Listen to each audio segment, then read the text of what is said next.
କିଛି ଲୋକ ଅଛନ୍ତି ମୁଁ ଭଗବାନଙ୍କୁ ଏତେ ଡାକୁଛି, ଠାକୁରଙ୍କୁ ଏତେ ଡାକୁଛି, ଏତେ ସେବୁଛି, କିନ୍ତୁ ସବୁବେଳେ ମୋତେ ହିଁ ଦୁଃଖ ଦେଉଛନ୍ତି।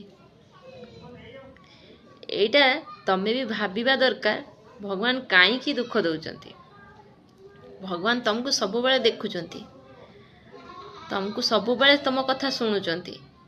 ତମେ ଭାବନି ଯେ ମୁଁ ଏତେ କରୁଛି କିନ୍ତୁ ଭଗବାନ ତାଙ୍କ ଆଖି ନାହିଁ କି କାନ ନାହିଁ କି ସବୁ ଦେଖିକି ଚୁପ୍ ରହୁଛନ୍ତି। ସେଇଟା ଭାବିନିଅ ଯେ ତମ ମନ ଭିତରୁ ଯଦି ଆଣିବ ନା, ଭଗବାନ ମୋତେ ଯେତେ ଠାକୁରେ ଯେତେ ଦୁଃଖ ଦେଉଛ ଦିଅ, ମୁଁ ଦୁଃଖକୁ ସହିଯିବି। ସୁଦାମା କ'ଣ କରିଥିଲା?